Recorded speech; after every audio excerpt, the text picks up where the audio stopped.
Good evening and welcome to Tucker Carlson Tonight. A pretty sad story tonight. One person is dead. The alleged killer may soon be roaming the streets free. Why is that? Well, because leaders of the Democratic Party are starting to believe, internalize the belief, act on the belief that illegal aliens have more rights than American citizens. Look at this picture. This is Ivan Zamaripa Castaneda. Look closely. That is, in fact, an Ace of Hearts tattoo on his face. But that's not the problem with this man. The problem is twofold. First, he's an illegal alien. Second, over the weekend in Denver, police say he got drunk and slammed his car into a semi-truck. The truck burst into flames. The driver was burned to death. Rather than stay at the scene, Zamaripa Castaneda fled the scene. He was later arrested. Now he faces charges of vehicular homicide. And then politics got involved, which is why we're bringing this to your attention tonight. Federal authorities have asked Denver to detain this man so he can be arrested on federal charges and deported back to Mexico, where he's from and should be living. But no, they can't. Why?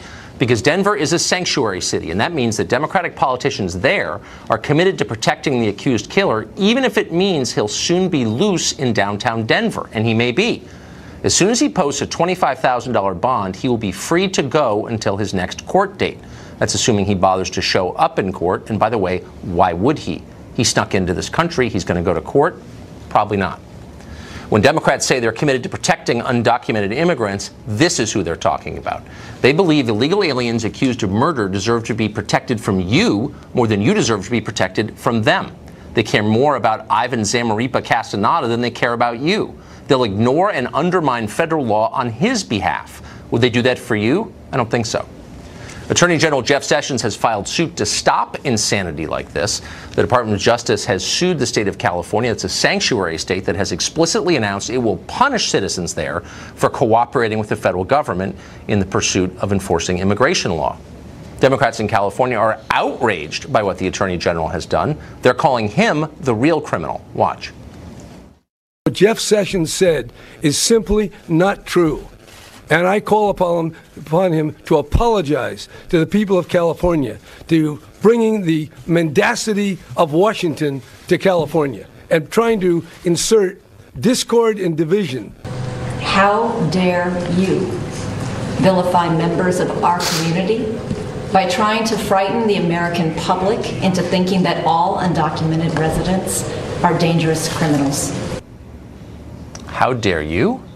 This is how the left has begun to think. If you believe accused murderers who shouldn't be in this country ought to go back to their own countries, you're the one who's out of line. If you believe in borders, you're a monster. This isn't your country. It belongs to other people now. That's the message they're sending explicitly. The Attorney General, Jeff Sessions, joins us right now. Mr. Attorney General, thanks for coming on. Thank you. So this is, I think it's fair to say, an emergency if a city government is making it possible for an accused killer to go free simply because they're morally opposed to federal immigration law. That's setting up a conflict between the state and the federal government. How can this be stopped? What's the next step here? The American people have got to speak first and foremost to these governmental leaders. It's just unacceptable to take this case in Denver that you just cited, where the individual will be released from jail. Our ICE officers are not going to stop looking for him. They're going to go out to find him. They'll be at greater risk. They'll place people in the community at greater risk to try to make an arrest there when they could have been safely picked up in the custody of the Denver authorities. So this situation is very, very serious, and it represents a commitment from the hard left, these activist groups, to open borders and non-legal enforcement of immigration. Cannot be the policy of the United States of America. So some Democratic politicians say the states are not, and I think they're legally correct, are not obligated to carry out federal law. But then others, including the mayor of Oakland, have gone farther and actively tried to subvert federal law, as Mayor Libby Schaaf of Oakland did the other day by warning people that federal agents were coming. Does that constitute obstruction of justice, and should she be prosecuted for that? We're looking at that. Our fabulous ICE officers and Tom Homan are keeping us posted on what's really happening there. Those kind of things depend on the law and the facts, and we'll evaluate them at the Department of Justice. But yes, this is a radical ideology. It's contrary to the American law. The supreme law of the land is American immigration law, and it must be enforced, else we'll just have open borders, and that cannot be. Well, we have open borders in effect in a lot of ways. Now we're getting something that looks like insurrection almost. The biggest state saying we're going to actively work to undermine basic federal law. Do you worry that the country won't hang together? I don't think so. I think this is an extreme act. When I was in California, I heard countless people tell me they were embarrassed and outraged about what was going on. I think these people have just been able to get away with it and not been challenged intellectually as to the meaning of what they're doing, how radical it is, how unacceptable it is, how it places the lives of American police officers and ICE officers at greater risk, as well as our communities at greater risk, because we keep criminals in the country that are due to be deported. Do you see how, if you're looking on as an observer of this, it does seem like the federal government is toothless in the face of this challenge? Elected officials stand up, give the finger to federal immigration authorities, to law enforcement. With impunity, it does seem like the mayor of Oakland has more power than the feds. Well, Tucker, whether we're going to use every lawful tool we have to push back against this activity, you can be sure of that. I will say, however, that ultimately in this country, the American people have the final word, and they have got to analyze what their leaders are doing, and if they're promoting these kind of unlawful, unwise, and dangerous policies, they need to be held to account. And when the political needle starts moving, I think you'll see politicians start changing. The Attorney General you replaced, one Attorney General before that, Eric Holder, has endorsed this. Do you think it's odd that a former chief law enforcement officer in the country would be endorsing ignoring federal law? Well, he's being hired by the state, being paid a legal fee to represent the state of California. But I totally believe that this policy that they are defending in California is unwise and in many places clearly illegal. And we're going to challenge its legality, and we're going to challenge its wisdom, and we're going to defend federal law officers and state law officers who are out there trying to do their duty every day and are being placed at much greater risk because they won't even let the police talk to the federal officers, who are the only ones that can actually deport a criminal alien.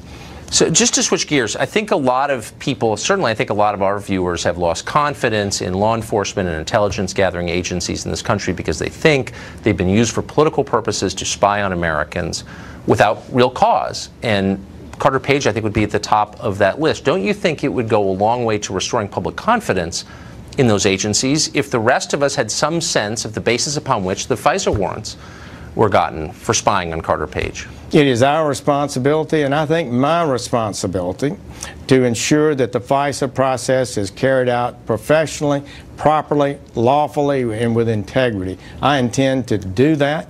We are working on that now.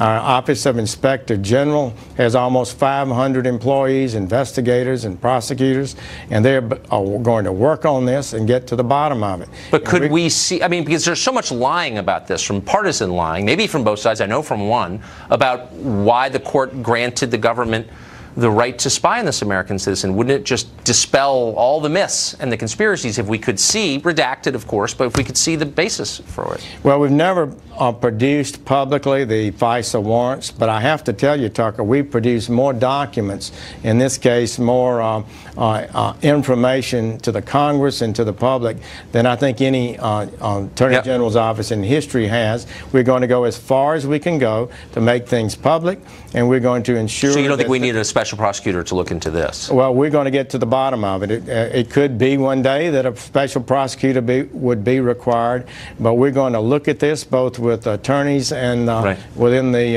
Inspector General's office, and they will get to the bottom. So you're giving a speech tomorrow essentially about the rule of law, I think. I read a copy of it, to the Federalist Society, and it raised a question in my mind about judges. Shouldn't the Congress act as a counterbalance against judicial overreach? If there's a judge who is clearly not even consulting the Constitution and making law, why wouldn't the Congress try to balance that out? You know, it's gotten to the point where Congress, I think, has been too willing to cede its powers. I felt that when I was a member of the Congress. I feel it even more so now as the Attorney General. When I'm finding single judges, 1 out of 600, issue an executive order, an injunction, a court injunction against executive orders of the executive branch of the United States without a foundation for that. You could have 10 other judges who oppose it, but the one who enjoins it, their opinion is upheld. It may take 18 months to get the matter to the Supreme Court. It is disrupting the ability of this government to function, and I'm really concerned about it. It's time for the nation to reconsider these injunctions. Yeah, I mean, that's not democracy. That's a monarchy or something. Mr. Attorney General, thank you very much for joining us. I appreciate it. Raul Reyes is an attorney and a columnist. He joins us tonight. Raul, thanks for coming on. So we normally speak in airy generalizations. Let's talk specifics quickly about what's going on in Denver right now. Sure. An illegal alien has been charged with vehicular homicide.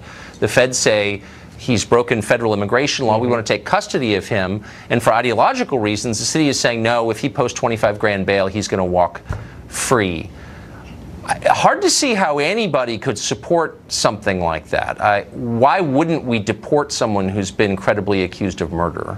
Well, right, exactly. He should be once he's tried and convicted. But the problem here is that ICE did not issue a warrant for this individual. What they did was they issued a detainer. And ICE in Colorado, they issued, per their statement, they issue between 35,000 and 40,000 detainers a day. They say they don't have the time to go through the paperwork to fill out the additional request that is involved with a warrant. And because they did not do that, this individual was allowed to be released from custody. That's the problem. Okay, and that makes the case, in a sense, for having immigration priorities. Oh, okay. So I guess if someone's accused of homicide, that would put him right at the top of the priority list. And yet ideologues like the people in charge in Denver are basically saying his rights are more important than those of American citizens who live in Denver, who are going to be exposed to this guy when he walks out of jail after posting $25,000 bail. No, I think so where are their rights? Who's looking out for their rights? I think our Constitution is looking out for their rights. And the fact is, all people, including the undocumented, do have certain rights under our Constitution.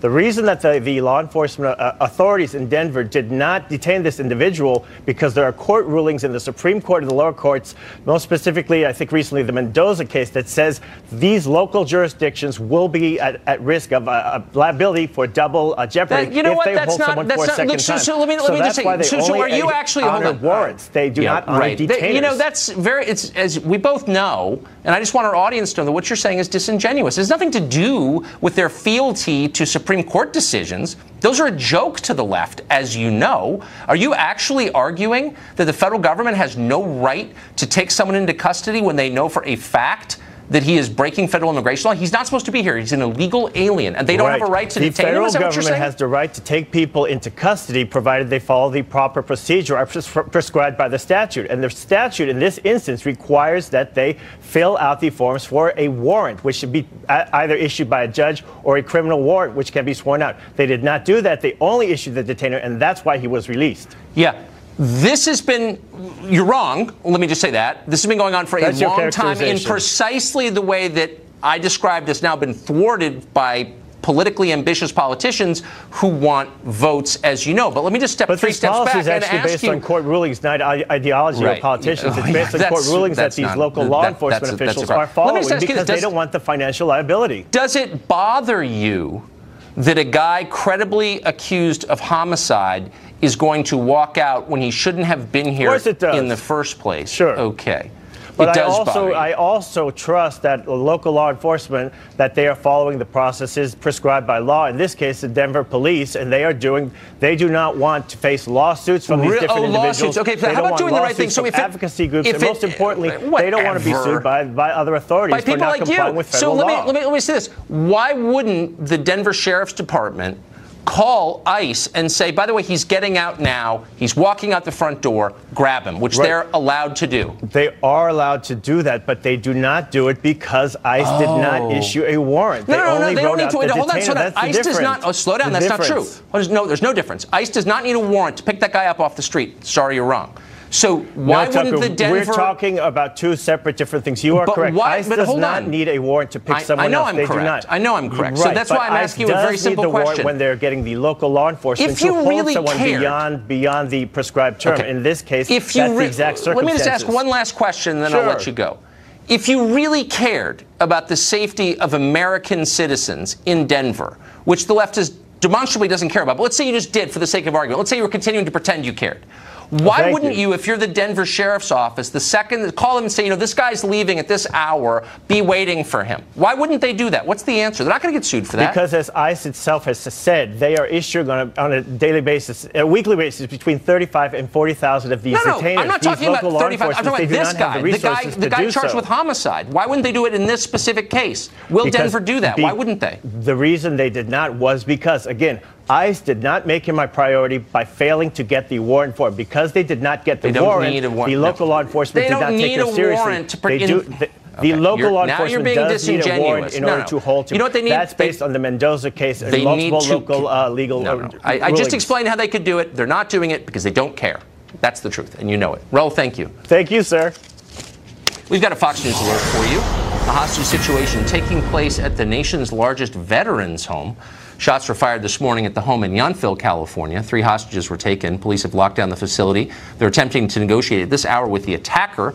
He's reportedly armed with a rifle and contained to a single room. So far, we don't know anything about the motive or the identity of the suspect. Obviously, we'll follow this story as it continues to evolve and bring you details. President Trump headed for an unexpected summit with the leader of North Korea. Make that the dear leader. Many in the press are reacting with consternation. Does this deserve more credit than it's getting, this story? And are the people criticizing it the same geniuses who made mistake after mistake after mistake and never admitted it? Interesting question. We'll get to it coming up.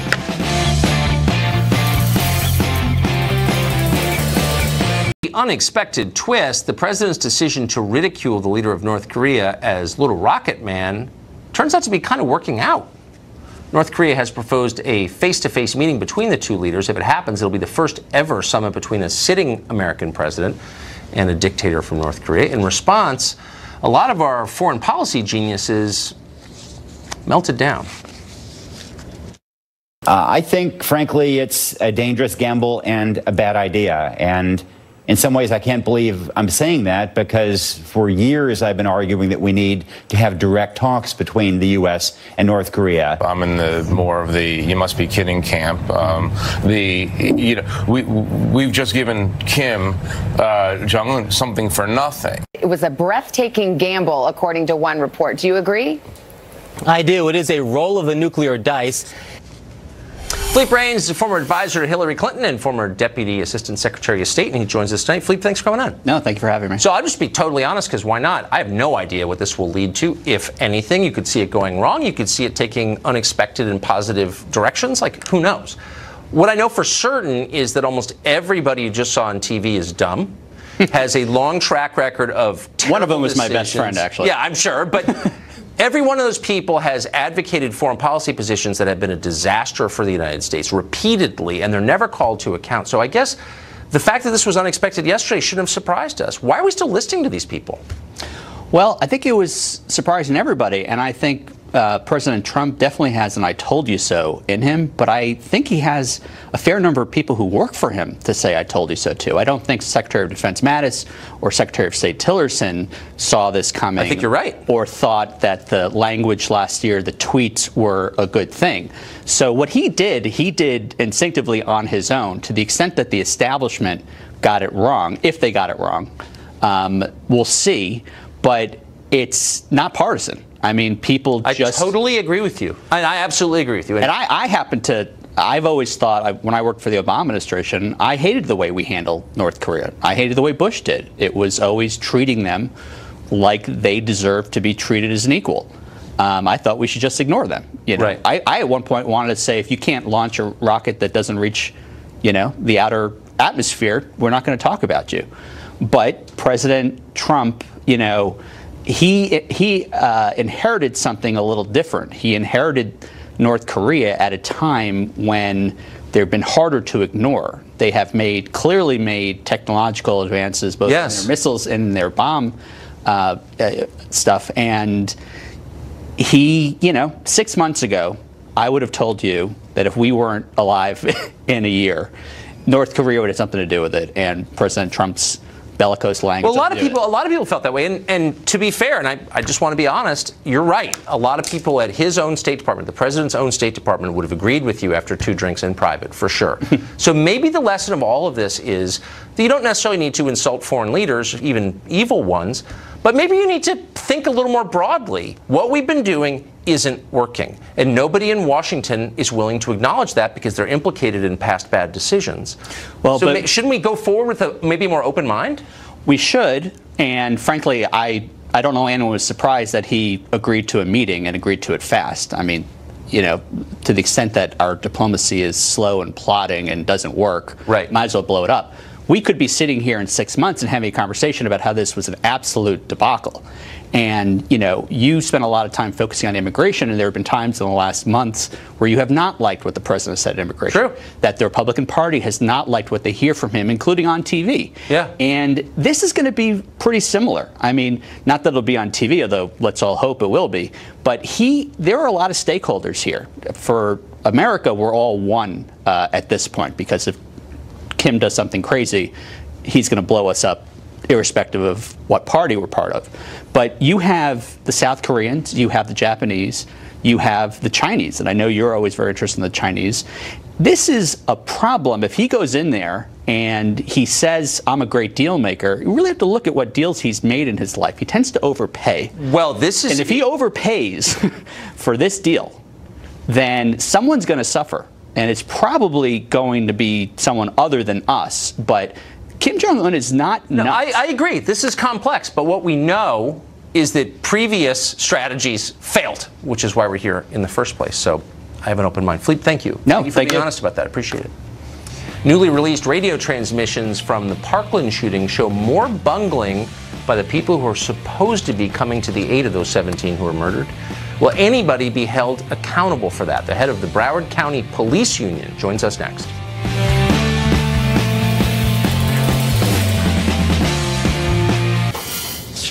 Newly released police radio recordings from the Parkland massacre appear to show more failures by Broward County police as they responded to the attack. Fox correspondent Matt Finn has been breaking news on this story for days now. He joins us with what he's got. Hey, Matt. Tucker, we know that every officer that responded to the Parkland, Florida shooting was potentially risking their lives, and there are many stories of heroism emerging from that day.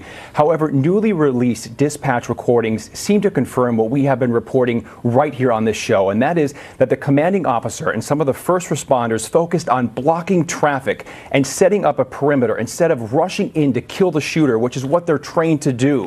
One ranking officer tells Fox News Tonight that the responders that day should have said, "You take the first floor, I'll take the second, you take the third, and we won't stop until we kill the shooter."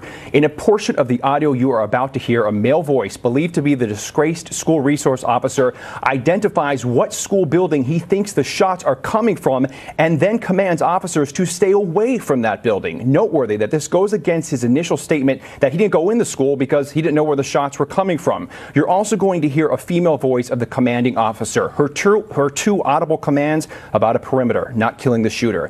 And the sheriff's office has defended itself, explaining that the alleged bad commands happened after the shooter stopped firing. But as you're about to hear, it seems officers did not know where the shooter was for a long time after the officers prioritized the traffic, with one officer even saying that there might be more bullets coming from a window. Here's some of the audio recordings. Shutting down east on Holmberg. We need somebody to shut down Holmberg. Do not approach the 12 or 1300 buildings. Stay at least 500 feet away at this point. I know there's a lot going on. Do we have the perimeter set up right now and everybody clearing out of the school? I want to make sure that we have a perimeter set up and the school's being, all the kids are getting out, so we need to shut down around the school. Is he still shooting? 54. We're trying to locate. We don't know where he's at. We got gunshot holes either coming into or out of that building on the west side, third floor. One ranking law enforcement officer that just listened to the audio we did sent a response to Fox News writing in part, "Wow, I just listened to the first 10 minutes of the dispatch tapes. It was very difficult to listen to. We failed in many ways. I don't know if I'll be able to sleep tonight." Also, here is one parent who tonight tells Fox News the entire community of Parkland parents are irate. Lives were being lost while the deputies who were on site were more concerned about closing off roadways than they were about going into the building and stopping the shooter and saving lives.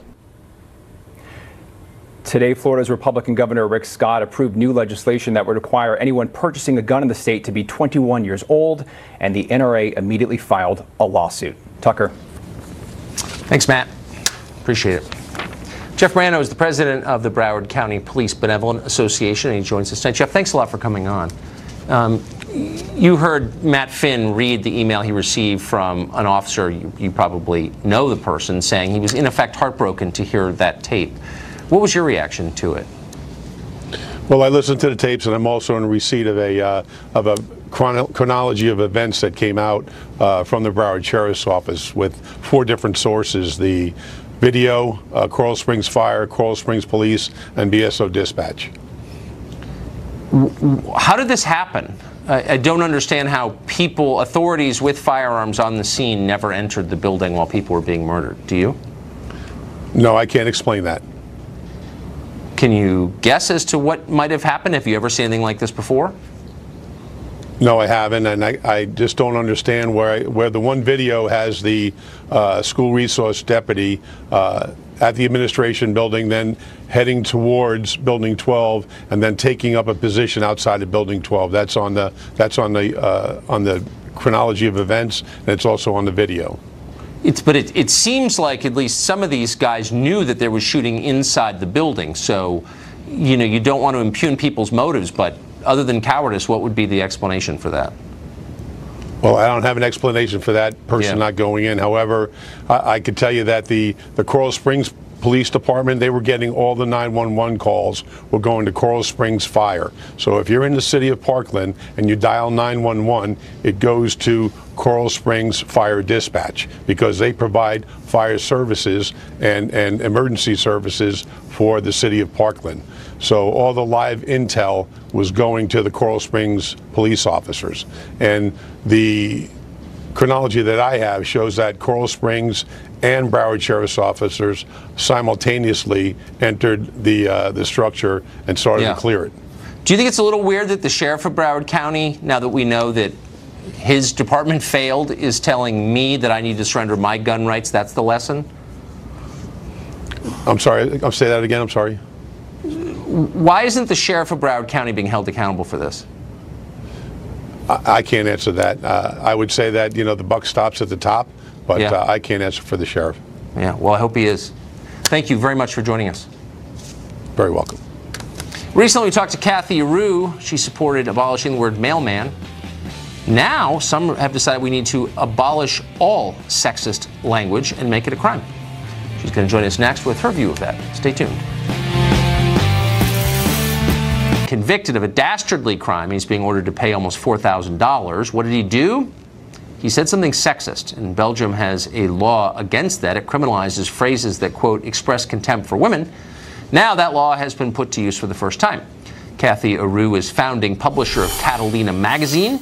She's our Sherpa into progressive America. She thinks this might not be a bad idea for our country, and she joins us tonight. Kathy, great to see you. Hi, good to see you. So, you think that we could learn something from Belgium, that maybe we should criminalize sexist speech. Yes. Would we also criminalize sexist thought? I'm just trying to get the parameters here. I would say sexist speech and sexist thought is hateful speech and hateful thought, and people with those hateful thoughts go on to commit hateful crimes. So yeah, why don't we nip it in the bud and stop these guys from continuing to go further and committing violent crimes? Okay, so we're going to create a new class of thought crime. But you said guys. Would it ever conceivably apply to women? I was watching The Bachelor the other night, which is obviously an hour-long exploitation of women. Hard to think of a more sexist spectacle than that. And a lot of the producers are women. So would they be up for sexism charges in your world? Absolutely not. You know that women as a minority in this country, even though we are the majority, we're still the minority because white men are in charge. And it's hard to be a sexist and put the majority down when you're still considered the minority. So no, women cannot be sexist. We are the victims of sexism. But what if you were like Anna Wintour, okay, and you had a magazine wholly devoted to exploiting women's bodies and basically encouraging eating disorders? Because you're a woman, you still would not be sexist? Well, that's an industry that makes a living off of those things. And believe it or not, the highest paid women in the world are models. So unfortunately, the only way that women could make more money than men are through modeling and through these magazines. So she actually did a favor to women by showing them in these magazines and helping women make more than men. So sadly. Interesting. Okay. Yeah, sadly. So sexist speech and sexist thought will be criminalized. Yeah, because it's hateful. In the Republic of Kathy Aru. What would the punishment be? Would these be misdemeanors or felonies? Well, I mean, I think these men would move on to commit crimes. So should we nip it in the bud? Should we listen to people when they're saying hateful things and get them right when they're saying these sexist comments? Right. And yeah, make it a felony. Put them away, make them learn their lesson. And when they come out, they'll be better people. So teach them a lesson. Maybe they would come out as sad and broken people. Would that bother you? I don't think they'd well, if they're not hurtful and violent, it would not upset me if they're sad. No. I mean, they're sad, but they're not aggressive and violent. So be it. Yeah. How would, since sexist thought would be illegal, how would we sexist determine? Language, not thought, language. Okay. Can we define sexist? So, like, for example, is it hurtful to women? Hurtful to women, yes. Right? But all women don't have the same standard for what's hurtful. So, for example, is it sexist to open a door for a woman, or is it sexist not to open a door for a woman? I think it's a case-by-case basis. I think if a woman is offended, then yeah, it might be the wrong thing to do. So sexism, it's hard to tell, but women who are aware of it, feel it, understand it, and yeah, sexism is alive and well. And those of us who realize it want an end to it. We want to be treated equally. Right. So yeah, we have to teach these people that that is wrong. And this person in Belgium did call this police officer, better suited for another job because this was a woman. It was a police officer, and that was sexist. The things he said were awful, and he should be put away. Well, speaking of, it sounds like he's being punished. Yeah, finally, I mean, so if we're creating a whole new class of crime, obviously we're repealing the First Amendment and 250 years of tradition in order to do it. But well, whatever. This is Belgium. It's not their amendment. No, but I'm just saying if it were here, but you know, to make an omelet, you break some eggs. So, but we'd also need to hire a whole new class of law enforcement, obviously, to enforce these laws, kind of like the Saudis do. What would that be like? Where would there be speech police in public places? Could they come into your home? Like, how would you do this? Well, this country already has it. There are profanity laws. So this country's had laws that are about 100 years old. They're according to municipalities and according to different states. You can't say bad words in public within an officer or a children's earshot. So we already have those kind of laws in this country. So why not reintroduce the profanity laws with sexism laws and move on from words that offend to actions and concepts that offend and that are violent? What's going to happen to rap music? Rap music? Well, I think teenagers are going to continue to enjoy it, and parents are going to continue to hate it, and hopefully the rap stars will learn to rap about nicer things and not teach such hatred. Yeah, they better. They're going to be in Kathy Aru prison. So of course we're rooting for them. Kathy, thank you very much. Good to see you. No problem. Thanks. Well, we had big news last night and then blew out final exam, but fear not. The quiz returns after this, and it's good.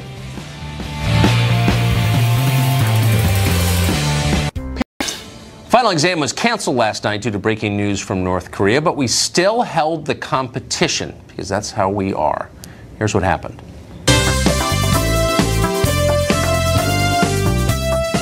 Oh, you're out of time. It's time for final exam, where two news professionals face one another in a battle of knowledge. You can play along at home as they do. Joining us tonight, Fox Chief National Correspondent Ed Henry. He won the battle of defending champions last week against Brett Baier. Quite a contest. He gets to return for another matchup. His challenger this week, Fox Washington correspondent, our old friend Jillian Turner. Okay, so you both know the rules, but for the sake of consistency and because judges demand it, here they are. Hands on buzzers. I ask the questions. First one to buzz in gets to answer. You have to wait until I finish asking the question in order to do that. Every correct answer is worth a point. If you get it wrong, we deduct a point from your total. Best of 5 wins. Clear? Mm-hmm. It's International Women's Day. These are the international rules, too. I just thought that you might want to mention that. Absolutely, and that does not give you an advantage. Yeah, what? Okay, here's the first question. After winning the Academy Award for Best Actress on Sunday night, Frances McDormand had something unusual happen to her Oscar. What was it? Ed Henry. Some guy stole it. I don't believe that. Some guy stole it. Making this up. Roll tape. Did quote some guy steal it? This morning, Terry Bryant isn't celebrating. Thank you. Instead, charged with grand theft larceny after allegedly swiping the Best Actress Oscar from winner Frances McDormand. And what's the long-term plan when you steal an Oscar? Do you hope your friends didn't notice you didn't win Best Actress? You can't boast that you Some guy stole it. Indeed, you were right. I don't know what his job was, but he was backstage or something. It wasn't Warren Beatty. It's worth about $8 at the local I'm mad pawn I didn't get that because I watched the Oscars. I didn't watch the Oscars. For the But first you time didn't in watch years. the larceny backstage. No. The larceny didn't happen in real time. Anyway. Exactly. Question 2. One of the world's most popular sodas announced this week they'll soon be selling their first ever alcoholic drink. What company is it? Soda maker selling booze. Care to guess? Can you give us a hint? That's the judges have a hint, but I think it's too. Okay, I'll give it. Based in Atlanta. Ed Henry. Coca-Cola. Coca-Cola, he says. Is it Coca-Cola or could it be 7-Up? Something's brewing. Coca-Cola launches a new alcoholic drink in Japan. Its very first attempt at breaking into the booze business in more than 130 years. This is going to be controversial. And of course, the trick was in Japan. Right, but I didn't say that. But I worked. No, you didn't. Oh. But you got Coca-Cola. All right. Yeah, Jillian, because I asked for a hint. You both got the hint. To be fair, though. By the way, let me just say, I am rooting for you. I've never admitted that. Okay. Don't blame me. Question 3. At Saturday's Gridiron Dinner, at which Brett Baer, by the way, played a starring role, the president roasted Washington elite. He zeroed in on one congresswoman for her claim that we can secure our southern border by mowing the grass there. What member of Congress did he target? Ed Henry. Nancy Pelosi. No. So you're saying that Nancy Pelosi claimed we could tighten our borders by mowing the grass? Not at the Gridiron, but I did a story on this for Shannon. Okay, we'll see if your memory serves. We all have a responsibility to protect our borders. Should there be fencing? Should there be technology? Should they mow the grass so that people can't hide in it? Wow, she really said that. Yeah. And we have the tape. Right. Okay, you can still turn it around, by the way, Jillian. Yes, you can. I just can't answer anymore because I'll lose points if I lose. Okay, well, you'll see if you can get this one. Question 4. A zoo in Indonesia is being criticized by animal rights activists. A video emerged this week showing an orangutan at the zoo doing something only adult humans typically do. What was it? Hint. Are you ready? Yes. Hint, the Surgeon General disapproves. Jillian Turner. Smoking? He was smoking. Yes! You knew that. Roll You tape. just gave Congrats. that to me. An orangutan is caught smoking a cigarette at a zoo. Just look, you can see Odin puffing away like an experienced smoker. He knows what to do. It's crazy. A visitor threw the lit cigarette at the primate's enclosure in Indonesia. Officials say he likely learned how to smoke from watching humans. Isn't that crazy? Wow. But who gave him the cigarette? I don't know, but they're hassling him. He has to stand outside the building when he smokes now. People look down on him. I mean, really? Anyway, final question. If you drive by McDonald's today, there is a chance you might see the famed golden arches turned upside down to form a W. Who is the fast food chain honoring? Jillian Turner. Women. You don't think it's George W. Bush? It might be. But you say women. But I'm going with women. Going with women. Is it women? Today is International Women's Day, and there it is on your screen. McDonald's has flipped the arches. They've turned the M upside down. It's a W for women. As a woman, did you eat a Big Mac today? I did not. You did not. But I was touched. You were touched.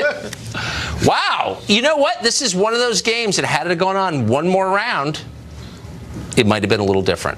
Jillian Turner, you mean if it wasn't rigged? You were great. You were great. I studied. Oh, all the answers are in there. I found this. You're the only person with that book, by the way. There is an inscription to Ed, 9/11/2003. Not really. A reporter I'd never want on my tail. Best, Tucker Carlson. Is that true? Ed Henry and I have known each other a long time. That's my handwriting. That's unbelievable. Found it this week. New book coming out soon. 15 years ago. Ed Henry, by the way, speaking of journalism, we're going to give you the coveted Eric Wemple mug that shows our friend Eric Wemple from the Washington Post in his one appearance on our show, and then, of course, our triumphant response. Thank you. Yeah. Thank you. Use it with honor. Jillian Turner, please come back, Jillian. Welcome to Fox. Ed, we'll see you next week. Thank you. Ed's on Fox and Friends for the weekend, by the way. Don't miss it. That's it for Final Exam. Follow the news each and every week and tune in Thursday to see if you can beat the pros. We'll be right back.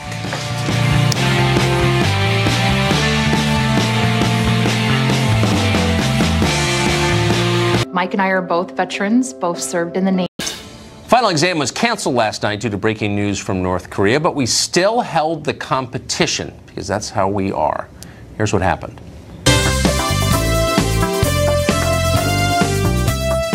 Oh, you're out of time. It's time for Final Exam, where two news professionals face one another in a battle of knowledge. You can play along at home as they do. Joining us tonight, Fox Chief National Correspondent Ed Henry. He won the battle of defending champions last week against Bret Baier. Quite a contest. He gets to return for another matchup. His challenger this week, Fox Washington correspondent, our old friend Jillian Turner. Okay, so you both know the rules, but for the sake of consistency and because judges demand it, here they are. Hands on buzzers. I ask the questions. First one to buzz in gets to answer. You have to wait until I finish asking the question in order to do that.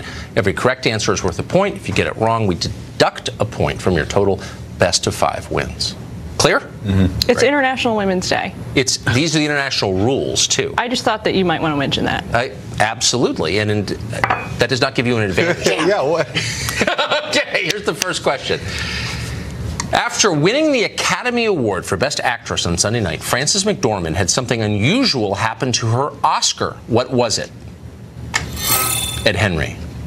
Some guy stole it. Or I don't believe that. Some guy stole it. Making this up. Roll tape. Did quote, some guy steal it? This morning, Terry Bryant isn't celebrating. Thank you. Instead, charged with grand theft larceny after allegedly swiping the Best Actress Oscar from winner Frances McDormand. And what's the long-term plan when you steal an Oscar? Do you hope your friends didn't notice you didn't win Best Actress? You can't boast that you Some guy stole it. Indeed, you were right. I don't know what his job was, but he was backstage or something. It wasn't Warren Beatty. It's worth about $8 at the local I'm mad I shop. didn't get that because I watched the Oscars. I didn't watch the Oscars. For the But first you time didn't in watch years. the larceny backstage. No. The larceny didn't happen in real time. Anyway. Exactly. Question 2. One of the world's most popular sodas announced this week they'll soon be selling their first ever alcoholic drink. What company is it? Soda maker selling booze. Care to guess? Can you give us a hint? That's the judges have a hint, but I think it's too. Okay, I'll give it. Based in Atlanta. Ed Henry. Coca-Cola. Coca-Cola, he says. Is it Coca-Cola or could it be 7-Up?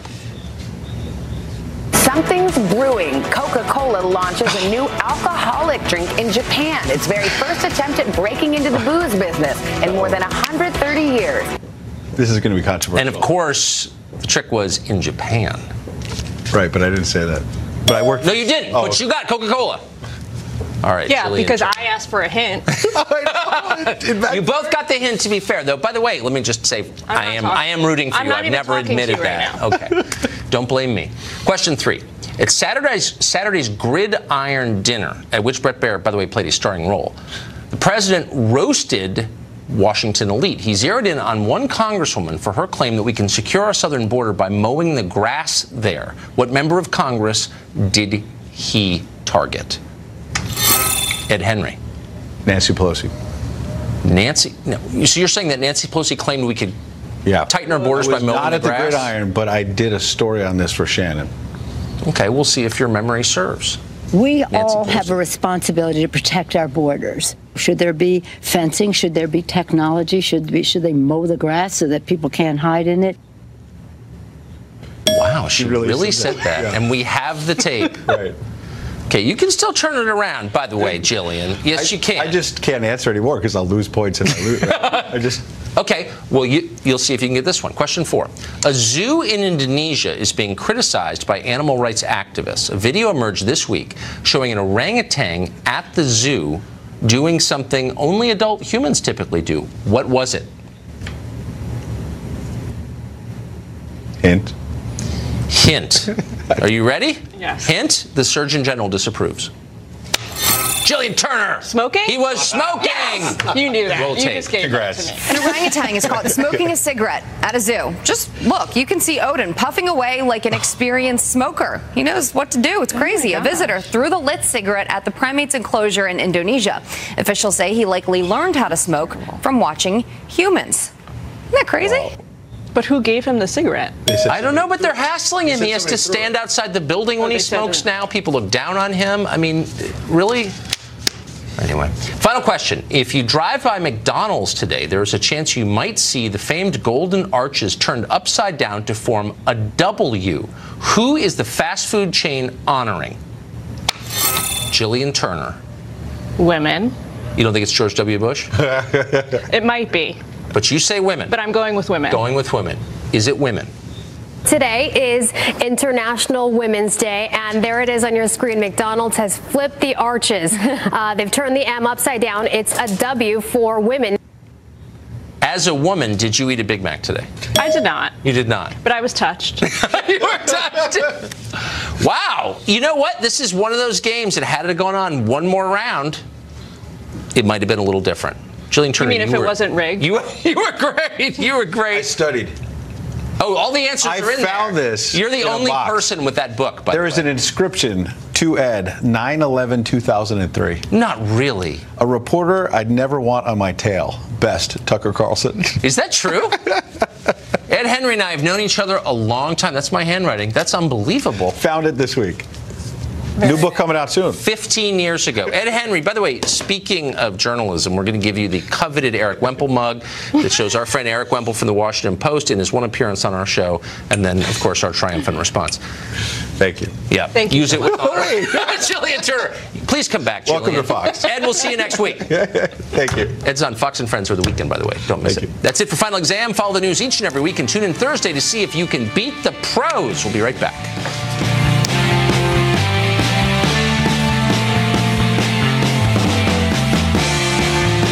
Mike and I are both veterans, both served in the Navy.